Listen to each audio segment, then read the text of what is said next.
Okay, third time's a charm. Hey everybody, this is Chris from T6 Machina, and we are talking about the OGL, and we are going to be discussing this survey. I just posted a video like less than an hour ago regarding our views on it, and hopefully we'll continue to clarify. If you have any questions, please mention in the comments. If they're nice and civil, I will address them the best I can. This is the survey here. I've actually already entered it, but I haven't kind of hit enter yet because I'm waiting for people to kind of look at what we have, look at what we're entering, see where our views are. People are going to say that this doesn't mean anything, regardless of what it does or does not. I think it feels important to at least give it a shot and people know where we stand. So,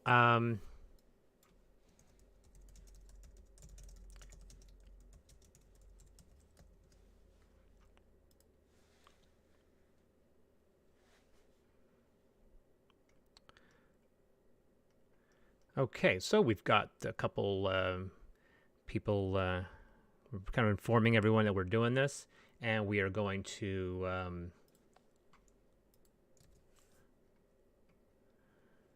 yeah. So basically, this is like everything else. This is basically blowing up everywhere. So we're going to just let people know that we're doing this, and we will move on.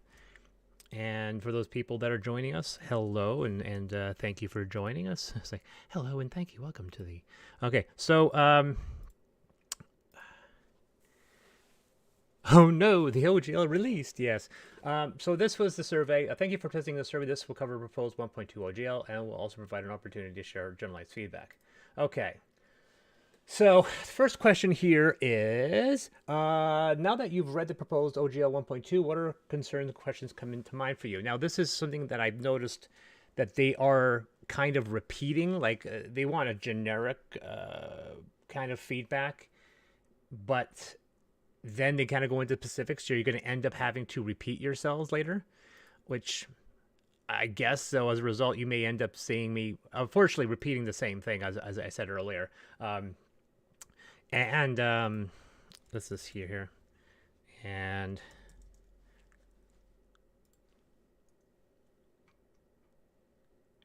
okay, so we're in on this, and we are looking at this first line. What are the conditions of the morality clause, and does it allow room for mature subjects and allegorical ideas? This, by the way, you will not see me cursing. I'm going to be trying to be as civil as possible in these things. What are the conditions of the morality clause, and does it allow room for mature subjects and allegorical ideas? Can we create stories for adults which deal with issues of sexism and racism in a critical fashion without having our licenses revoked? Am I? Oh, I can say I am not. Making sure I get that right. I am not talking about topics that endorse bigoted ideas, but ones that openly condemn them. But to condemn them, we must be able to talk to them.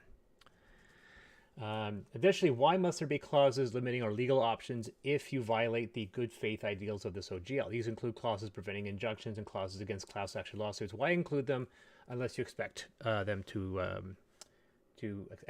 emerge? Oh no, the OGL released. Yeah. Hey boy, the OGL still. Let's see how this goes. I'm not sure about Beat Expert if you're being sarcastic or not. So let's move on. So that's basically my opening entry. I'm trying to make sure that we're, because I imagine if they're reading this, if right off the bat they're getting a lot of toxicity, they're probably going to disregard that feedback. After reading the proposed 1.2, how has your perception of the future of Dungeons & Dragons changed compared to before the 1.2? Well, I said much better, but I'm starting to think whether or not that's actually correct. Is it better than it was last week? Yes, it is much better. I'll do better. It's definitely not the same because I don't think the 1.2 is a step backward or a step sideways. It is a step forward. Is it enough forward?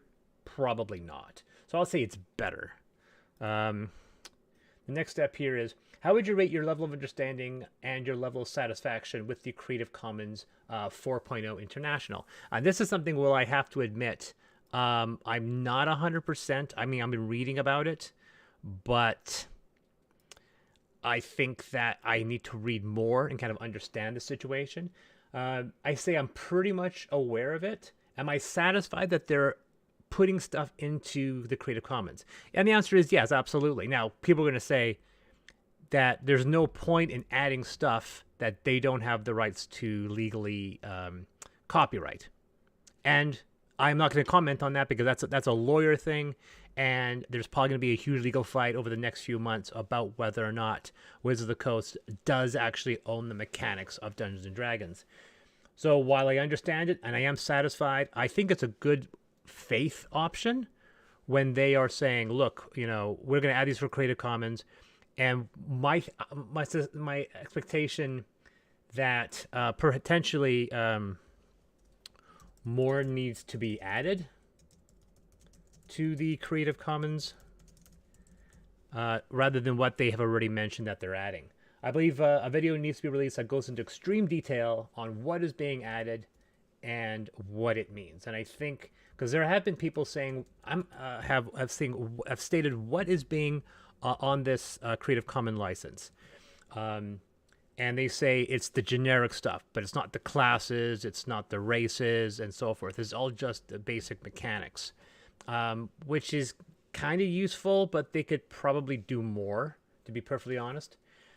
How would you rate your level of understanding and your level of satisfaction with the content found in the SRD that we will release under Creative Commons? And I say I'm kind of understanding it. I am going to reverse this and say I'm not as satisfied. I think they should add more. Okay, so going on to the next step here. How would you rate your level of understanding, level of satisfaction with the note of deauthorization? And this is the big one. And I'm worried that a lot of people are going to put so much toxicity into this entry that they're not going to read anything past that. So I tried to be a bit more diplomatic. Obviously, I say I understand it, and I'm not satisfied. I do want them to keep the old 1.08. But I said, well, I understand your stance on it. I don't agree. I believe there is a route where you protect the future of one D&D without revoking a clause that many believe you are in no legal standing to revoke. There is a route where you offer D&D Beyond as a storefront, which is something we will get into, badging for compliant books, and support through social media on the condition of 1.2 compliance without revoking 1.0a. Offer the carrot and people may come. Use the stick and people will resist. You may not be able to prevent non-1.2 OGL compliant products regardless. So capitulate and create an environment where people want to be under the 1.2. And this is basically in relation to 4th edition GSL. They should have created a situation where people would want to be under there. I am made that they make you and other 3PPs have to do all of this and waste the time that could go into making us more content. I cannot wait to get my hands on the Leatherbound Affinity. Well, thankfully, Triumph, that you don't have to worry about that because right now that's in Bridge. Bridge has all the books and they have everything. I have paid the pick and pack fee, so that's all done. So the answer to the question that in no way has the last 2 weeks in any way prevented the rate in which you get Affinity. Amethyst is a different story, but my goal is to release Amethyst Revelation, Amethyst Factions, the reboot, this month, and I'm still on course for that because I only have one chapter to refine after this, so I'm still confident I'll be able to get this done. Plus, I've also been working like 12 hours a day now as a result. So yes, I am still doing this. I'm still working on it, but thanks for your comment, Triumph. I do appreciate it and appreciate your support. So this is me basically stating that they could get more compliance if they offer more carrot. And I said in just my previous video, which I just posted a couple hours ago, that they made an illusion of being able to sell our products on D&D Beyond, which is a 10 million subscriber group. That's a big deal. And if they say you can do this, got the max off Amethyst as well, backer number 9. Oh, backer number 9. Well, there you go. That answers everything. Now, once you said who you are, I know exactly who you are. Backer number 9. Thank you, man. I love you very much. Your support has always been appreciated. Anyway, so this is me saying, and this is me going to say, is this a reversal for what I said yesterday? It is and it isn't. I'm kind of dialing back that kind of support. I'm not saying that I'm blindly supporting them. I think Orc is probably still going to be the solution for most of us. How would you rate your level of understanding, your level of satisfaction with the types of content covered by the proposed 1.2? I understand it kindly. I'm not terribly satisfied with it. How would you rate your level of understanding and your level of satisfaction with the content ownership rights? I understand it, and like I said, the issue requires legality, so I'm putting that as a low. Basically, the issue on this involved the legal issues and the ways we can file action against WotC. While I appreciate the removal of licensing, limiting our routes of pursuing legal action against you is concerning. Why such specific language unless you expect this to happen? And we'll go into details again, a similar situation with the VTTs.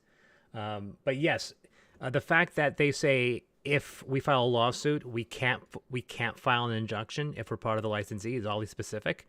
And the fact that we can't file a class action lawsuit also appears very specific. So with that, we'll move on to the next one. How would you rate your level of understanding and level of satisfaction with you control your content? I understand it. I'm somewhat satisfied. Once again, referring back to the legal issue about the lawsuit. How would you rate your level of understanding and your level of satisfaction with the warranties and disclaimers?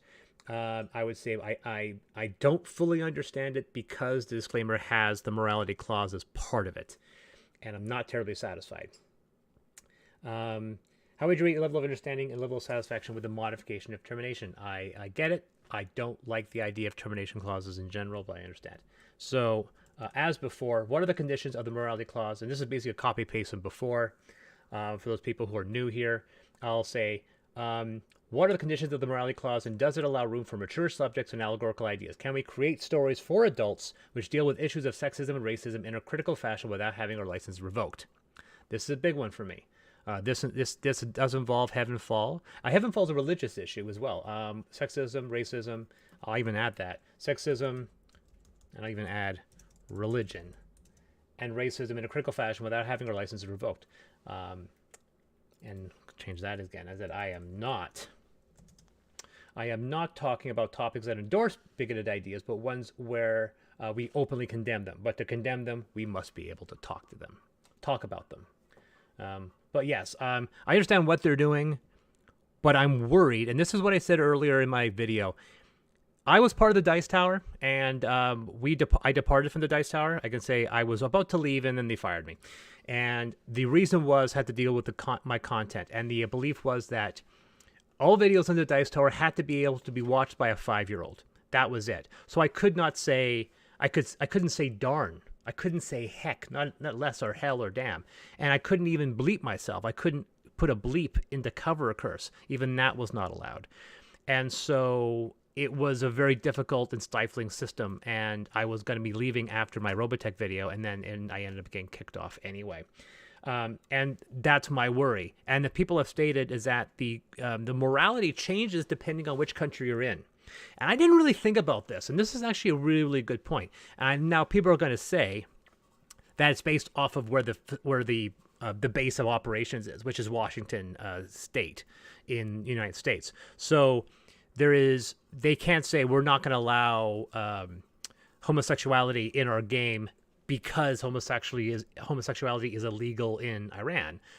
I don't think that's going to happen. I think they're going to be using the kind of morality baseline that Wizards practices from the baseline of the company and the baseline of where they are in Washington State.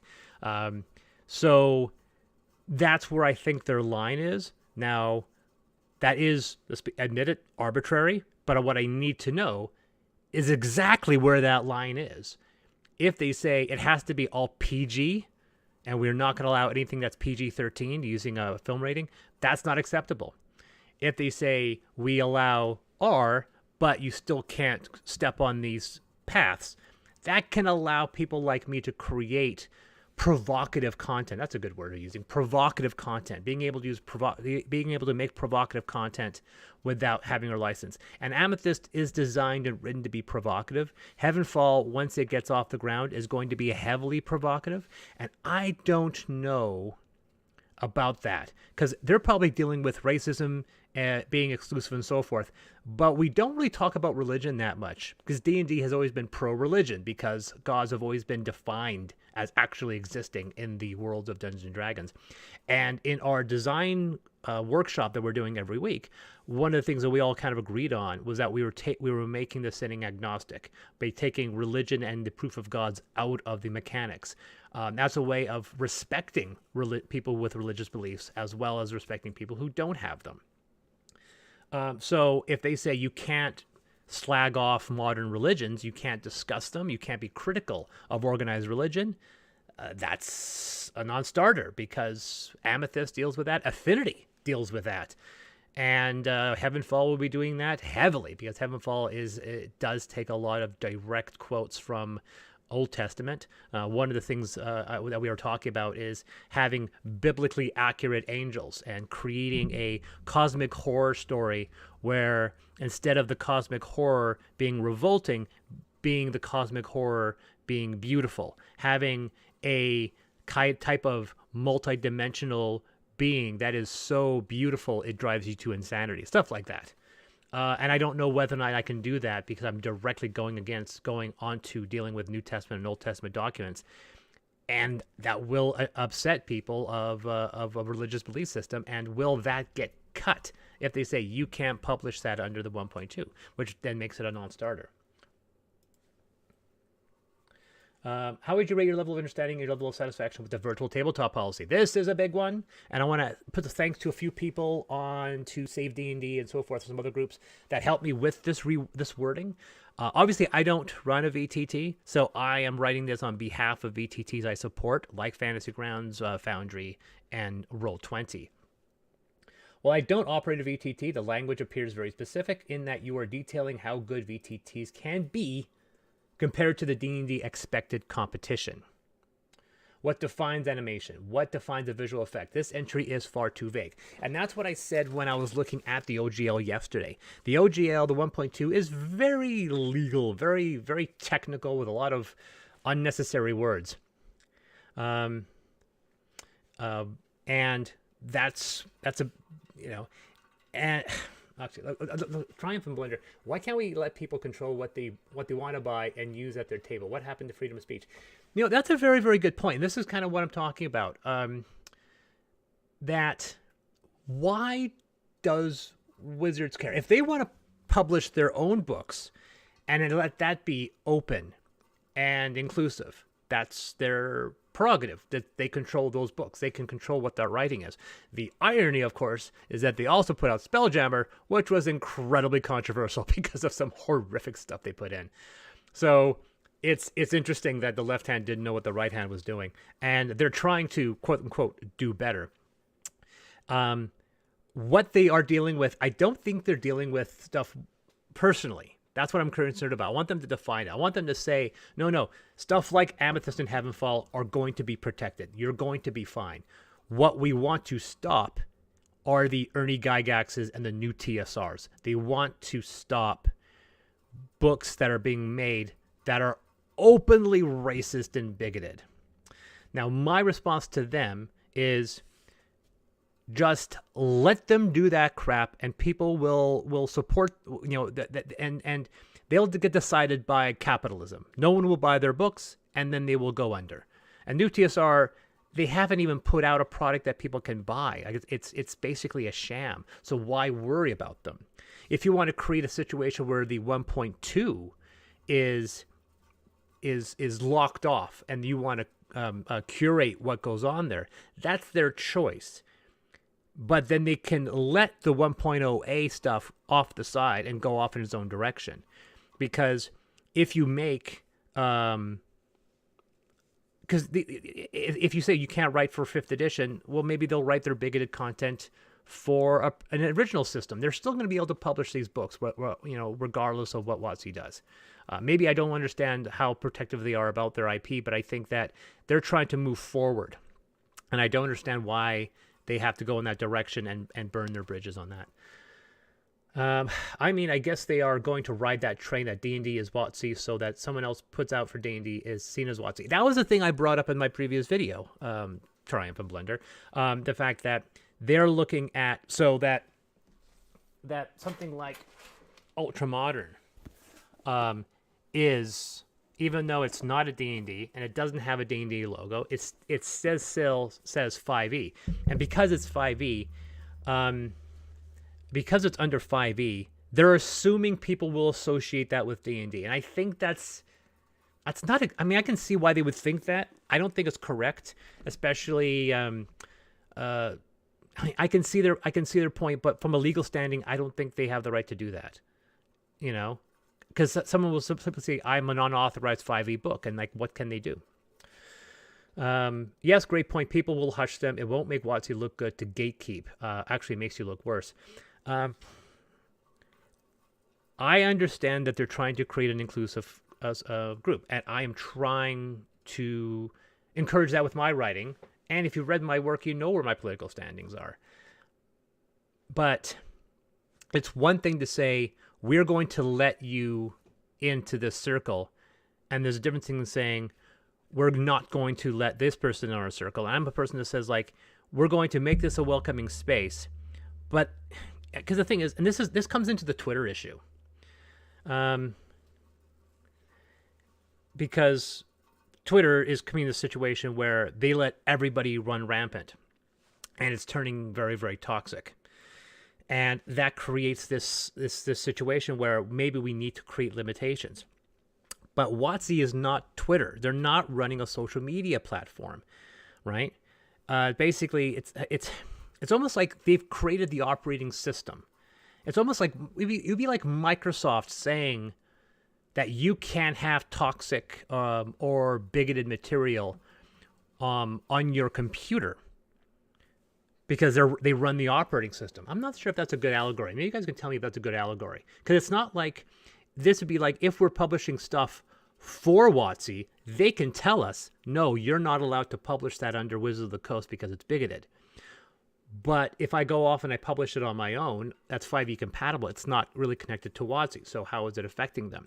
And that's the difference between Twitter, Facebook, and something like Microsoft. Microsoft writes the operating system that so many PCs use. What if Apple said, we're not going to allow you to write bigoted material on your Apple PC? They would never do that. Not that they can enforce it. But that feels like similar to what they're doing here. They gave us, WotC owns, they don't, but they presented the language, the rules that we use. What we do with them should be our rights to do, because it's not something that they should have access to. Because they're not operating, like it's not a social media service. So that's why, I think that comparison might actually work by saying that that Wizards of the Coast is kind of like Apple. They can create the framework. They can sell us the computer, and we can use their machines, but they can't tell us what we write on those machines. Ernie's book wasn't even under the OGL, so they're dealing with that in other avenues available to them. Well, thank you, Uncle Sporky. You nailed it right there. It's a perfect point. Anyone who reads UM5 will quickly see the quality versus what WotC releases. Well, thank you. I appreciate it. So that was basically it. So now we're going back to VTTs. While I don't operate a VTT, the language appears very specific in that you're detailing how good VTTs can be compared to the D&D expected competition. What defines animation? What defines a visual effect? The entry is far too vague. We know exactly what this means. Let's just come out and say this. We know exactly what this means.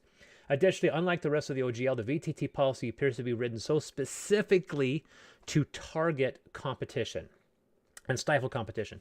The difference between a VTT and a video game is the game master, not visual effects. And this is something that I was trying to state previously. And this is what I did. I mentioned this in my stream, that what we're seeing here is because the VTT, if you look at the fan policy, the VTT policy, and look at the OGL, they are written very differently. The OGL has a lot of technical dialogue, a lot of like legal speak, and then the virtual tabletop policy is very vague.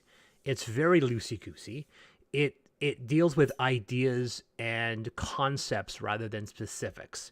And that's why I think it is not even a 1.0 draft. It is a 0.05 draft. They haven't even got into the legal language yet.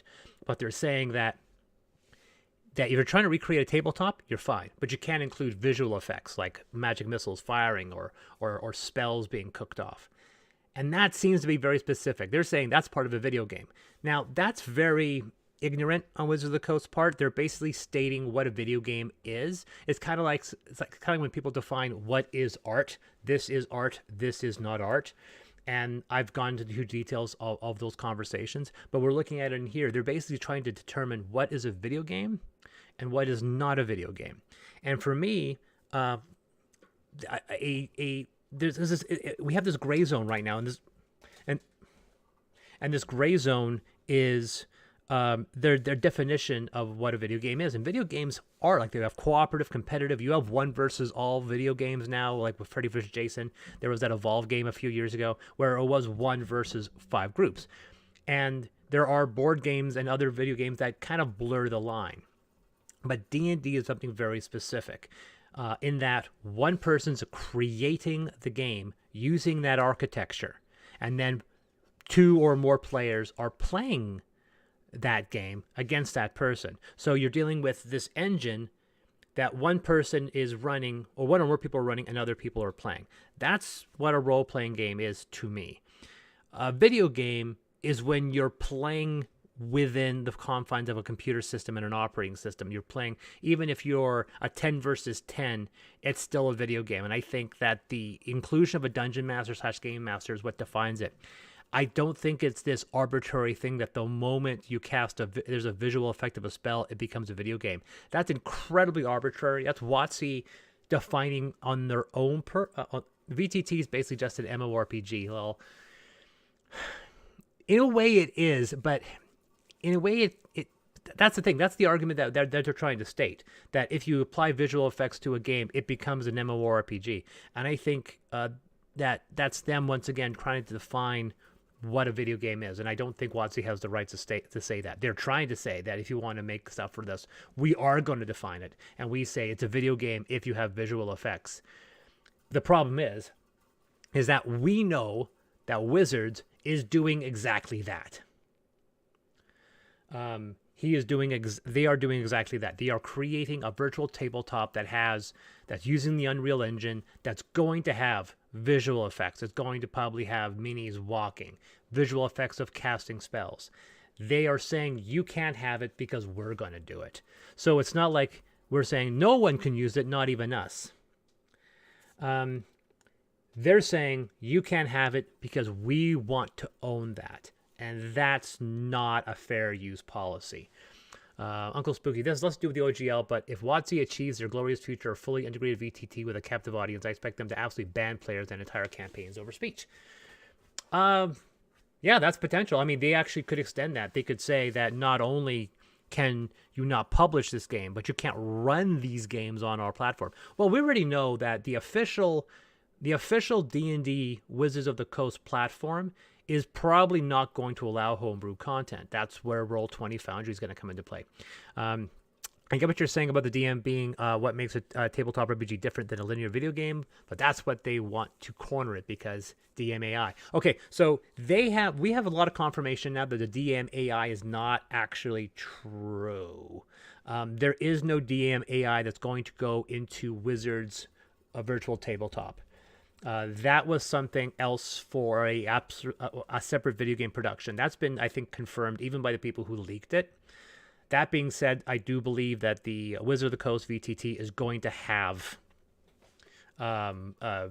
real DMs. And because they have real DMs, that's what I think makes a virtual tabletop. So initially, unlike the rest of OGL, the VTT policy appears to be specifically written to specifically target and style competition. The restrictions on animations and the language about features that don't replicate your dining room table storytelling needs to be removed. This anti-competitive and discriminatory language that seeks to grant Wizards of the Coast an unfair advantage in the market space. And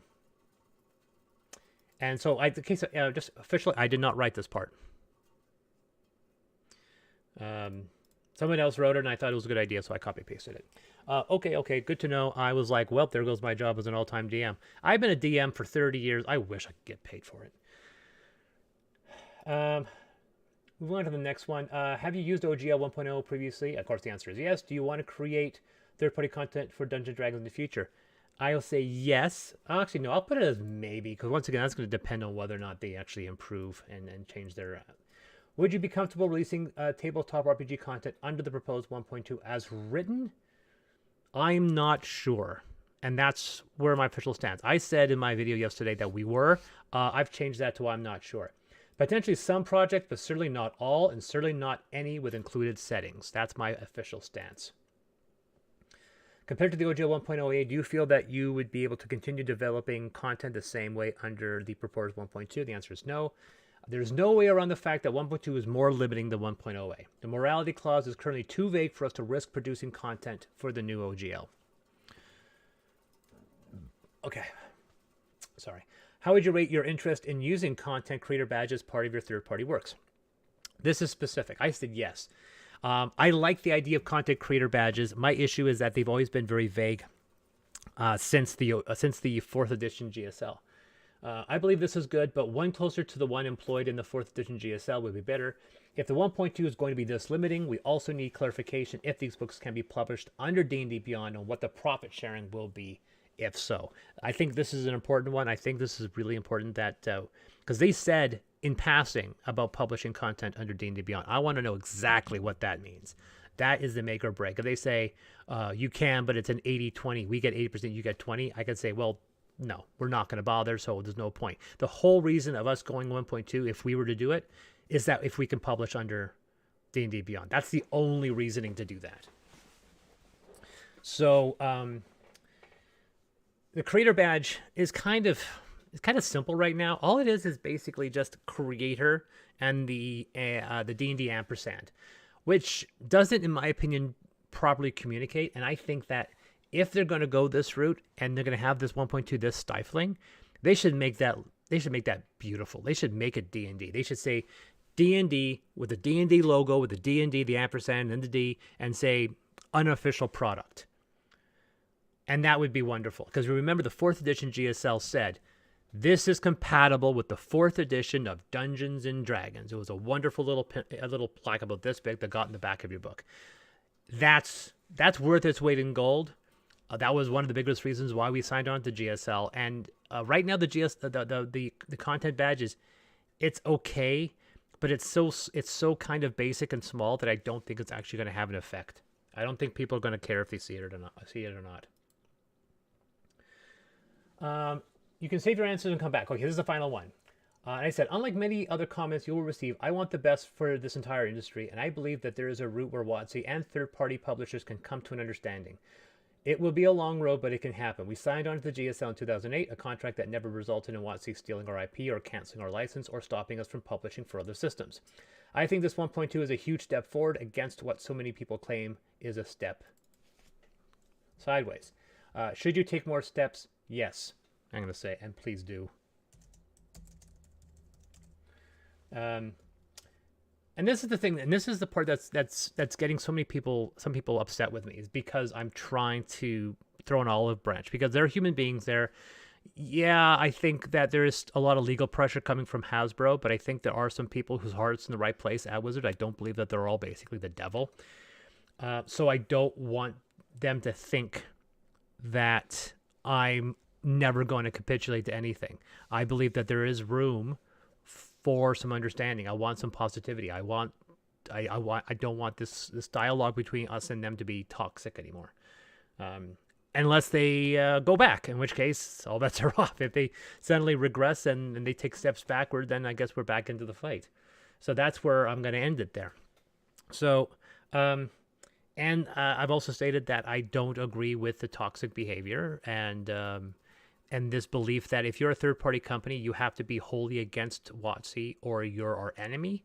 I think that's incredibly unhealthy. It's dangerous, and it creates more victims in a situation. The third-party publishers, and this is what I said, third-party publishers, we're the ones that are wholly affected by this. We are the ultimate victims, and it's everybody. Every third-party publisher is being affected. And while we love and appreciate our fans going to bat with us, I don't like the idea of us suddenly separating the third-party publishers into these are the ones we like and these are the ones we hate because of statements that they have made and so forth. All the third-party publishers are being affected, and I believe that we should support them whatever choices that they make. If they want to continue this fight because they believe that the 1.0A is a non-starter, that it cannot be revoked, and they're going to go all the way to court to prove it, I say go for it. God knows if they win, it's a win for the rest of us anyway. But some of us, especially those of us that don't have a proprietary system, we don't have big product lines or IPs like Cobalt Press or Paizo, and we also rely this as an income, we don't have a lot of choices on this matter. We do actually have to look at, is there a way? And I could see Ultramodern, for 1.2, I can see that. I'm not going to remove the original version from Drive-Thru RPG, and I'm not going to make any compromises for its content. If they say you have to change this because it breaks our policy, I say, well, no.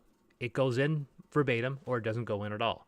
I think personally, and this is where I'm a little egotistical, WotC needs us, ultimately. But there's enough legal wording in the structure where we don't need them. There is so much that we can do on our own. WotC should be realizing, if they don't, they should soon, that they need the third-party publishers on their side. So they should be trying everything in their power to win us over. So they really, really need us. So in my opinion, to Wizards of the Coast, you have to convince me. I'm not saying cross my palm with silver on a physical stance. I don't need to be paid by them. Some people said, one person in a comment in another video said, how much did WotC pay you? Man, boy, would that be cool. But no, Wizard of the Coast in my entire life has never, ever cut me a check or sent any money my way. I have been paid some money from some other publishers. Namely, I think Pellegrin backed my campaign, but that was because they were 13th Age, and I was writing for 13th Age. But no, Wizards, if you want us over, you have to kind of metaphorically pay us. You have to bring us over. We're not just going to be hat in hand. Maybe, so can I have some more? Like, we're at a point in that we have the community on our side. We have the media on our side, and you have to convince us, not the other way around. But anyway, I'm going to hit submit. I'm going to leave this off for now. Thank you. I got more people than I actually thought I was going to be, and thank you for the comments, everybody. If you have any final questions, ask them now. I'll be up for another few seconds, but I will be heading off here. Because I've said numerous times, I have to get back to work. I want to finish off these chapters. I want to get Amethyst Factions out really soon. So unless there's any other questions, I will see you guys later.